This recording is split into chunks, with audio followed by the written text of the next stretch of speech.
Welcome. Thank you so much for joining us today for the Cut Carbon Now press conference. Soon you will hear from a set of amazing speakers. But before I introduce them, I want to introduce myself and thank the partners that came together to make this event happen today. Sierra Club, Virginia League of Conservation Voters, Chesapeake Climate Action Network, Virginia Conservation Network, Virginia Interfaith Power and Light, Environment Virginia, Solar United Neighbors, and Virginia Clinicians for Climate Action. My name is Kendall Crawford. I am the director of Virginia Interfaith Power and Light. We are an organization that works with people of all faiths to ensure healthy communities and environmental justice through education and advocacy. Climate change exacerbates the issues that people of faith are already working on, such as hunger, clean water, immigration and refugees, and global conflict. We know that climate disruption harms the health and well-being of pregnant women, newborns, children, the elderly, and people with asthma and allergies. People of color and low-income communities are disproportionately impacted by our dangerous energy choices, which harms health. We advocate for science-based, faith-driven solutions to the climate crisis, and we refuse to be content knowing that our neighbors are living in sacrifice zones. If we show up and speak up, we will move towards the ethical, moral, just, and sound solutions the climate crisis urgently demands, and that is exactly what we are doing today and what Virginians have been doing at the hearings across the Commonwealth.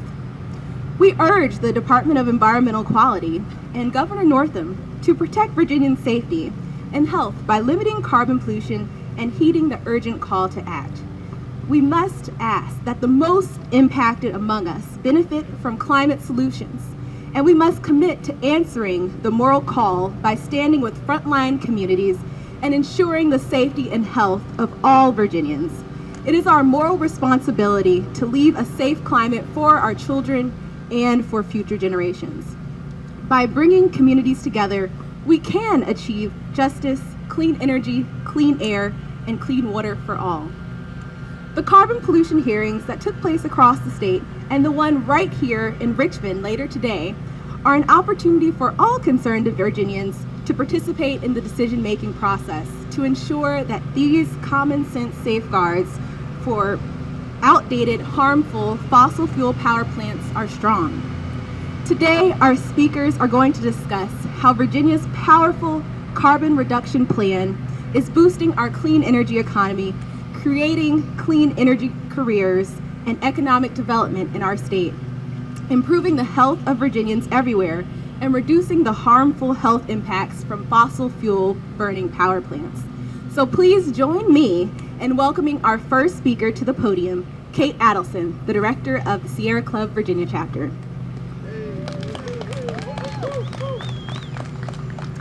Thank you so much, Kendall. Good afternoon. Thank you everyone for being here today.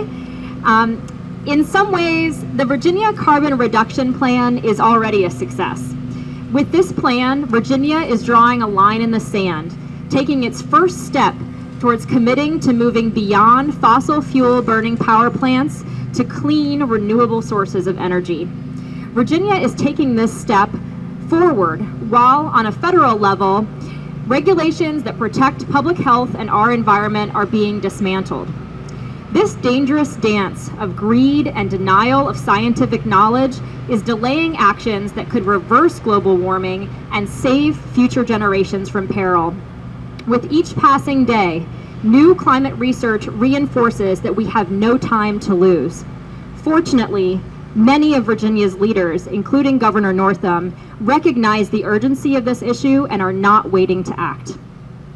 Locally, the Virginia Carbon Pollution Reduction Plan will protect Virginians from the negative impacts of burning fossil fuels for electricity, while allowing the state to economically diversify, protect public health, and ensure that many generations to come can thrive in our beautiful state and around the world. This important environmental standard has been several years in the making. In June of 2016, Governor Terry McAuliffe issued an executive order that directed the Secretary of Natural Resources to convene a work group to study and recommend methods for reducing carbon pollution from our electric power sector and boost Virginia's clean energy economy. The group spent a year engaging with stakeholders, holding public hearings, and collecting public comments. They presented their findings in a report issued in May of last year. The report found that climate change, fueled by carbon dioxide emissions, is in fact damaging to Virginia's economy, our environment, and public health. Governor McAuliffe then issued Executive Directive 11, directing the state's Department of Environmental Quality to establish a carbon reduction plan for the state that would lessen carbon dioxide emissions, greenhouse gas emissions, from power plants and grow Virginia's renewable energy portfolio. A proposed standard was submitted in December, which launched a 90-day public comment period and 6 public hearings, the final of which will be held right here in Richmond today. This has been a robust process, allowing residents and stakeholders from across the state to offer input. Virginia will be the first southern state to take initiative to limit carbon pollution from power plants. All Virginians can take pride in our state developing a standard that will require all energy companies to take responsibility for their harmful pollution, including greenhouse gas emissions that are damaging the health and environment of our communities. The Virginia Carbon Reduction Plan is designed to reduce carbon dioxide pollution from fossil-fueled power plants 30% by the year 2030 and give rise to a generation of renewable energy jobs. Virginia's approach mirrors that which is being successfully used by 9 other states in the Regional Greenhouse Gas Initiative, known as RGGI. To quote the late Professor Stephen Hawking, "Climate change is one of the great dangers we face, and it's one we can prevent if we act now. This is our moment. Look forward to working with the administration to get it right." Thank you all for being here. And now I'd like to introduce Angela Navarro as we talk further about how we can support this positive step towards climate action. Angela is the Deputy Secretary of Natural Resources in the Office of Governor Ralph Northam. We are very, very pleased to be joined by her today. Angela previously held this position in the McAuliffe administration. In this role, she works on clean air, land conservation, and energy policies. And prior to her appointment, she spent 5 years in the Virginia office of the Southern Environmental Law Center, where she was a member of the Clean Energy and Air team. While at SELC, she led the organization's work to advance investments in energy efficiency across the Southeast and represented clients in electric utility proceedings before the Virginia State Corporation Commission. Please welcome Angela Navarro.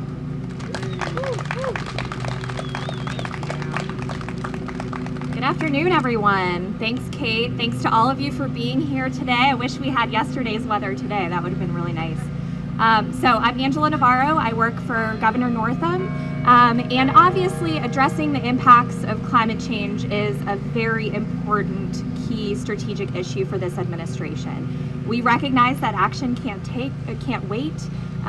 We're already feeling the impacts of climate change across the Commonwealth. You guys know this. The Hampton Roads region is the second most vulnerable region in the nation to the impacts of climate change.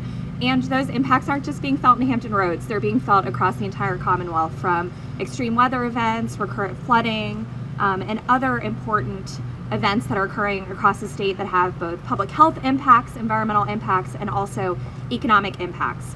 Kate did a really great job of laying out how we got here and the actions of the previous administration.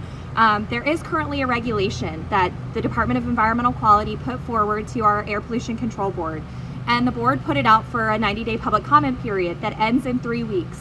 So I hope that you will engage in that public comment process and provide information and resources as to ways in which we could make that rule stronger, or ways in which you support it, or any concerns that you may have, because we're certainly open and we're listening. DEQ went out on a roadshow. They held public hearings throughout the Commonwealth, the final of which will take place here in Richmond today at 1:30 at the Bank of America building just across the street.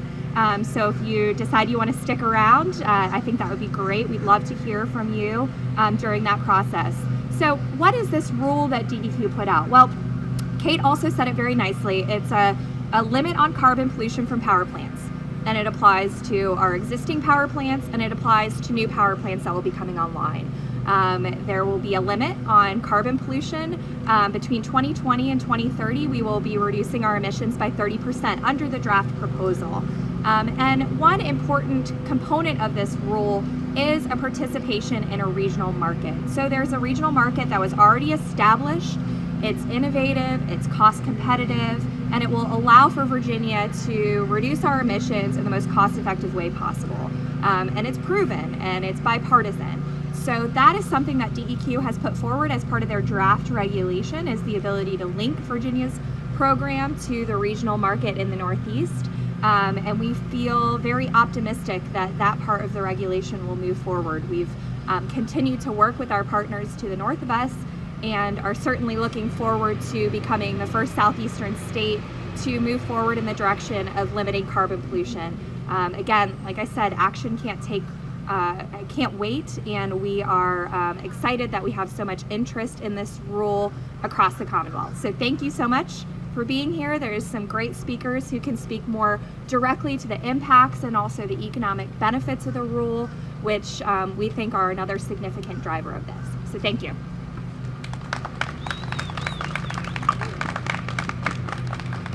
Let's give Angela a big hand for joining us today and for her dedication and hard work during this process.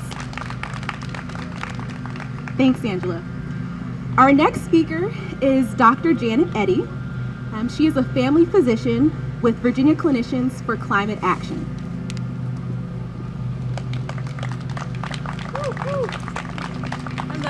Hello. So, yes, I'm here representing Virginia Clinicians for Climate Action, and we are a group that's been around for about a year and a half now. We're health professionals dedicated to mitigating climate change for the sake of our families, our patients, and our communities. I work in a mobile health unit in Richmond, and my patients are really the patients who Kendall talked about. They're the manual laborers who work outside in the boiling heat in the middle of the summer. They're low-income elderly and children and people with chronic medical problems. And these people do feel the effects of climate change now, especially in the areas of air pollution and heat. So as a group, we strongly support the Executive Directive 11, Virginia's Carbon Reduction Plan. The DEQ Air Pollution Board hearing today will help determine whether or not Virginia moves forward on this, and it's really, really important that we all support this. There's northeastern states, 9 northeastern states now since 2009 who have had the Regional Greenhouse Gas Initiative in effect, or RGGI as other people have spoken of it. A study published by ABT Associates last year evaluating the public health effects of RGGI through 2014 found really big health benefits, especially in the areas of heart disease and lung disease, also in emergency room visits and hospitalizations. For example, there were over 8,000 asthma attacks averted and up to 400 heart attacks averted. They also found very large economic benefits, and much of this was related to less days missed from work. They found about 40,000 less work days lost. So I ask you today to consider these facts and speak out in favor of this directive. And if you'd like to, before the hearing, read more about the ABT study, you look online under analysis of public health impacts of RGGI 2009 through 14, and it can give you the data. Thank you. Thanks so much, Dr. Eddy. Our next speaker is Harrison Wallace, Policy Coordinator and Coastal Campaigns Manager with Chesapeake Climate Action Network. Thanks, Kendall. One more time, can we give a big round of applause for everyone who came to speak today? They did a great job. Once again, my name's Harrison Wallace. I'm the Policy Coordinator and Coastal Campaigns Manager over at the Chesapeake Climate Action Network. We are one of the first grassroots nonprofit organizations that are dedicated to fighting global warming in Maryland, Virginia, and the District of Columbia. Our mission is to build a diverse movement that's powerful enough to put the region on the path towards climate stability, and using our proximity to the nation's capital to use our area as a trailblazer for the rest of the country. So, for the past 3 years, I've worked with CCAN mainly in Norfolk, Virginia, living in the Gett neighborhood of Norfolk and working with a lot of people, both in that neighborhood and in other frontline communities. And, I was in it. I saw waters rising up to my doorstep on sunny days, intense storms coming out of nowhere that people that I knew that lived there for decades had never seen before. And that stuff was fueled by the pollutants that the McAuliffe administration started, and now the Northam administration is pushing to limit and cut up to 30% by 2030. So I think that this is a great step, and I just wanted to lay out a couple of ways that me and a lot of the other stakeholders think can improve this plan as we head into the final draft of it. So we have 4 key areas where we think we can really make some progress. The first one is a long-term cap. Right now these regulations are set to end in 2030, and 30% by 2030 is great, but in order for us to move into this new sustainable climate economy, we're going to need to go past that. So being able to extend this cap past 2030 would be really, really important. The second one is a strong starting cap. Right now, we could be looking between 33 and 34 million tons of carbon to start off. We would like to see that number between 30 and 32 million tons. This will allow us to start off cutting carbon and then bringing that down 30% by 2030. And that's crucial for us to really make strides towards a clean energy economy. One big one that you probably heard a lot about on both sides is biomass. And we believe that fossil fuels such as coal, oil, and gas are not the only dirty fuels that produce power. Another significant source of power and carbon pollution is biomass. These greenhouse emissions can be higher than those from burning fossil fuels. And right now, ED11, or the Carbon Reduction Plan, contains a woody biomass loophole, which exempts Dominion's Energy 4 woody biomass plants from the carbon regulations. Granting these such significant free giveaways to industrial carbon polluters renders Virginia's carbon program less efficient, and it gives Dominion an unfair economic advantage. So again, you've heard a lot about this. We wanted to say where our position is on it, and we think that you should include that in your comments. And finally, it's environmental justice. As I mentioned before, there are frontline communities that are really affected by this. Environmental justice has to be addressed in this plan. It is one of the weaknesses of the RGGI program, and we think that Virginia, as the trailblazer that it is across the South and a lot of times across the nation, we should make sure that we are addressing this. And we can do that by monitoring the implementation of the Carbon Reduction Plan to ensure that its pollution benefits accrue to all communities, and to make any adjustments if that does not happen. And then the other thing would be to make sure that final plan ensures that emission reductions in EJ communities, that there are emission reductions in EJ communities, and that there's a mechanism to ensure reductions of greenhouse gas, co-pollutant emissions by facilities located near EJ communities, sometimes known as hotspots. So we want to make sure that that's there. These changes will make this the most just and effective climate plan in the South, and will serve as a trailblazer for our neighbors south of us and west of us to cut their carbon emissions and join us. Again, we pride ourselves on our history of being trailblazers, and having a strong final carbon reduction plan will add to that legacy and make sure that we can be proud of what we've done. So the hearing is at 1111 East Main Street over at the Bank of America building on the 3rd floor. It starts at 1:30. It goes until 3:30.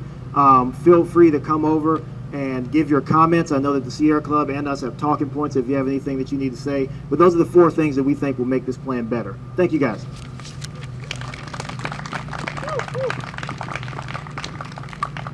Thanks so much, Harrison. I'd like to thank all of you for joining us today. Let's give all of our speakers one last big round of applause. Today, we've heard from many voices that limiting carbon pollution is not only the moral thing to do, but also that it brings a number of concrete benefits to our health, to our economy, and to our communities. I hope to see all of you at 1:30 at the Bank of America building located at 1111 East Main Street, the 3rd floor meeting room, to testify in support of this exciting new rule. And please join me for a quick chant, after which today's event will conclude. So I'm going to say, a bright future, we know how, and then you all will say, Virginia, cut carbon now. So it'll sound a little like this. A bright future, we know how, Virginia, cut carbon now. Right. Okay, let's do it. That first time was practice, but this is going to be the real thing. Okay, a bright future, we know how. Virginia, cut carbon now. A bright future, we know how. Virginia, cut carbon Last now. time, so this one has to be really strong, okay? A bright future, we know how. Virginia, cut carbon now. Woohoo! Thanks so much, everyone.